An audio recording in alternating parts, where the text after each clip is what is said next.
സമുദ്രനിരപ്പിൽ നിന്ന് 14,000-ലധികം ഉയരത്തിലുള്ള സിക്കിമിലെ നാഥുല പാസ്.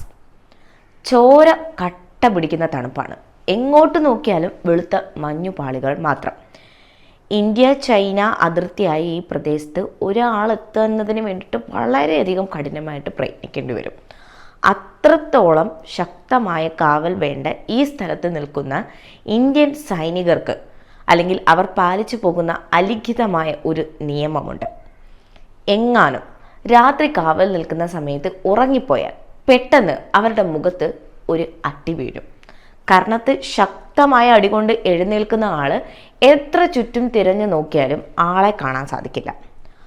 ആരാണ് അടിച്ചതെന്ന് ചോദിച്ചു കഴിഞ്ഞാൽ പഴയ സൈനികർക്ക് പറയാനുള്ള മറുപടി എന്ന് പറയുന്നത് ബാബ ഹർഭജൻ സിംഗ് എന്നായിരിക്കും. ആരാണ് ഈ ബാബ ഹർഭജൻ സിംഗ്? കഴിഞ്ഞ വീഡിയോയിൽ കൊങ്കാല പാസിലെ UFO താവളത്തെ പറ്റി നമ്മൾ പറഞ്ഞിരുന്നു. നിഗൂഢതകൾ നിറഞ്ഞ ഈ കൊങ്കാല പാസ് പോലെ തന്നെ മരണത്തിന് ശേഷവും ഇന്ത്യൻ അതിർത്തി കാക്കുന്ന ഒരു സൈനികന്റെ കഥയാണ് ഇന്ന് ഈ വീഡിയോയിലൂടെ ഞാൻ പറയുന്നത്. കഥ തുടങ്ങുന്നത് 1968 ഒക്ടോബർ 4-നാണ്. പഞ്ചാബ് റെജിമെന്റിലെ സിപ്പോയിയായ ഹർഭജൻ സിംഗ് എന്ന 22 വയസ്സുകാരനായ സൈനികൻ ചൈന അതിർത്തിക്കടുത്തുള്ള ഒരു വിദൂര പോസ്റ്റിലേക്ക് സാധനങ്ങൾ എത്തിക്കാൻ പോയതായിരുന്നു. എന്നാൽ മഞ്ഞുമലകൾക്കിടയിലൂടെയുള്ള ആ യാത്രയിൽ അദ്ദേഹം പെട്ടെന്ന് അപ്രത്യക്ഷനായി. ദിവസങ്ങളോളം ഇന്ത്യൻ ആർമി തിരച്ചിൽ നടത്തി. ഒരു സൂചനയും കിട്ടിയതുമില്ല. പക്ഷേ 5-ാം ദിവസം ഹർഭജൻ സിംഗിന്റെ കൂടെയുണ്ടായിരുന്ന ഒരു സുഹൃത്ത് ഒരു സ്വപ്നം കണ്ടു. സ്വപ്നത്തിൽ വന്ന ഹർഭജൻ സിംഗ് താൻ മരിച്ചതായും തൻ്റെ ശരീരം എവിടെയാണ് കിടക്കുന്നതെന്നും പറഞ്ഞു കൊടുത്തു. ആദ്യമാരും അത് വിശ്വസിച്ചില്ലെങ്കിലും സ്വപ്നത്തിൽ പറഞ്ഞ സ്ഥലത്ത് തിരച്ചിൽ നടത്താൻ തന്നെ സൈന്യം തീരുമാനിച്ചു. എന്നാൽ തിരച്ചിൽ നടത്തിയ സൈന്യം ഞെട്ടുകയാണുണ്ടായത്. മഞ്ഞിനിടയിൽ ഹർഭജൻ സിംഗിന്റെ മൃതദേഹം സ്വപ്നത്തിൽ പറഞ്ഞ സ്ഥലത്ത് തന്നെ ഉണ്ടായിരുന്നു. ഒരു സാധാരണ മരണമായി അതവിടെ അവസാനിക്കേണ്ടതായിരുന്നു. അങ്ങനെ തന്നെയായിരുന്നു സൈന്യവും കരുതിയിരുന്നത്. എന്നാൽ യഥാർത്ഥ നിഗൂഢത തുടങ്ങിയത് തന്നെ അവിടെ നിന്നാണ്. മൃതദേഹം സംസ്കരിച്ചതിന് ശേഷവും നാഥുലയിലെ കാവൽപുരയിൽ ഹർഭജൻ സിംഗിന്റെ സാന്നിധ്യം സൈനികർ അറിഞ്ഞു തുടങ്ങി. ചൈനീസ് പട്ടാളം അതിർത്തിയിൽ എന്തെങ്കിലും രഹസ്യ നീക്കങ്ങൾ നടത്തിയാൽ അത് ഇന്ത്യൻ സൈനികർക്ക് സ്വപ്നത്തിലൂടെയോ അദൃശ്യ ശബ്ദങ്ങളിലൂടെയോ മുന്നറിയിപ്പായി ലഭിക്കാൻ തുടങ്ങി. രാത്രികാലങ്ങളിൽ മഞ്ഞിലൂടെ ഒരു കുതിരയുടെ പുറത്ത് ആരോ അതിർത്തി നിരീക്ഷിച്ചു പോകുന്നതായി കാവൽക്കാർ കണ്ടു. ഇത് കേൾക്കുമ്പോൾ നിങ്ങൾക്കൊരു കഥയായി തോന്നിയോ? എങ്കിൽ തെറ്റി. ഇന്ത്യൻ ആർമി പോലും ഇതിനെ എത്രത്തോളം ഗൗരവത്തോടെയാണ് സമീപിച്ചതെന്നറിയാമോ? ഹർഭജൻ സിംഗ് മരിച്ചിട്ടില്ല എന്ന് വിശ്വസിച്ച ആർമി അദ്ദേഹത്തെ സർവീസിൽ നിന്നും ഒഴിവാക്കിയില്ല. അദ്ദേഹത്തിന് കൃത്യമായി പ്രൊമോഷനുകൾ നൽകി.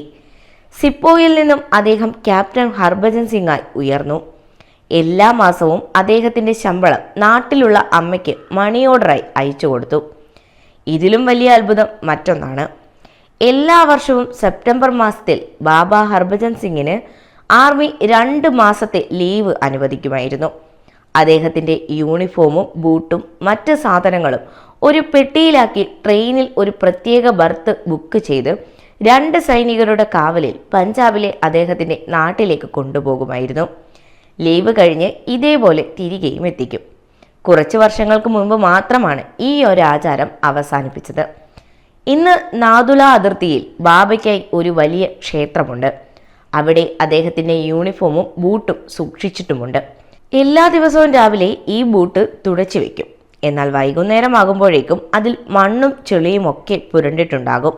അതായത് രാത്രിയിൽ ആരോ ആ ബൂട്ടിട്ട് അതിർത്തിയിൽ നടന്നിട്ടുണ്ട് എന്ന്.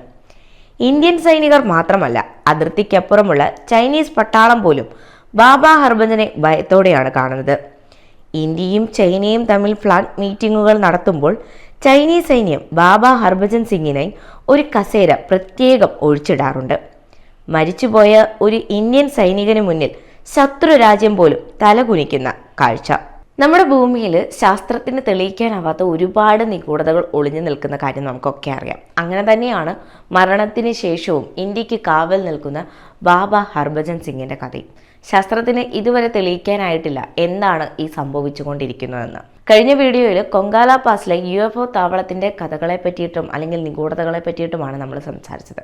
ഇതുപോലെ തന്നെ ഒരുപാട് നിഗൂഢതകൾ ഒളിഞ്ഞിരിക്കുന്ന മറ്റൊരു റിയൽ സ്റ്റോറിയുമായിട്ട് അടുത്ത വീഡിയോയിൽ കാണാം.